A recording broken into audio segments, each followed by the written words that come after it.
Tim, Lydia, good evening. This was a scenario where essentially Senate Republicans say they have had enough going back and forth over the last several weeks. It's time to get a deal done. They're leaving out of town. They have that 2-week break starting tonight, and they're taking it. They get a final deal, they'll come back. If not, they're staying on vacation. I'm told that John Kasich will be here in about 5 minutes, so I'm going to give you guys a little bit of a lesson. If you want to take out a cell phone, take out a computer, or possibly pen and paper, and give you kind of a breakdown of the numbers of what we're seeing right now. Right now, latest Siena poll shows likely voters. This is not registered Republicans, but likely Republicans to vote. Support Donald Trump 50%, John Kasich 27%, and Ted Cruz 17%. Now, why does this really matter? We know that Donald Trump, it looks like, will walk away with the most votes, but really it's by how many, and here's why. We're going to go ahead and show you if Donald Trump walks away with 50% of the votes, okay, he will go ahead and walk away with 3 delegates in each of New York's 27 congressional districts. But if Donald Trump comes in with 49% of the votes, he'll only get 2 delegates.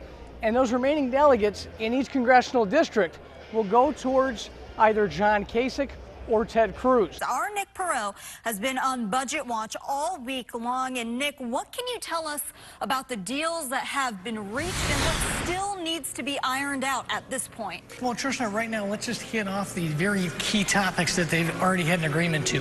Bringing ride sharing upstate, a tax on millionaires, that college affordability, free tuition for SUNY and CUNY students. That has all been agreed to, as well as the $2.5 billion water infrastructure plan.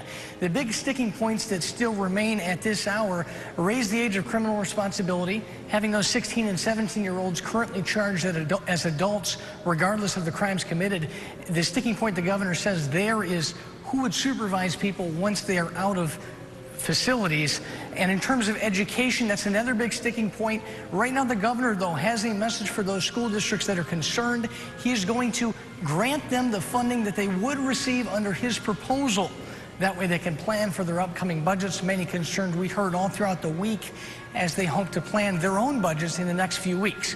If you walk through the Legislative Office building wanting a drink of water, you'll find out the water fountains have been shut off. The governor's budget proposal admits there's still an achievement gap across New York State. He's proposing $5 million in pre-K, expanding that across New York, as well as another $35 million to invest in poorer communities and after-school programs. Assemblyman Angelo Santa Barbara did send out this letter, though, to the governor, saying that he wants the governor and lawmakers to stay here and finish a deal before going on their 2-week break. To see any changes, the bill would have to go through both the Assembly and the Senate. And despite upstate Republicans holding the majority here in the Senate, the Democratic-controlled Assembly, mainly from downstate, doesn't seem open to the idea. They also note keeping the plants open costs you less than $2. And they say if the plants were to close, your rates would go up more than $7 a month. Well, it is March, and this is usually something I'd wear at the golf course. We're out here at the golf course, but today, thanks to Mother Nature delivering all this snow, it looks like ski and snow season is going to continue for a little bit longer. Johnny Perez was in a similar situation like this for 10 months. Now, I'm about 5'9" now, and when I stretch out completely from end to end, I can touch wall to wall. The Senate has stayed here. They passed the first 4 bills in the final budget, which means they have 5 left to complete this in their House.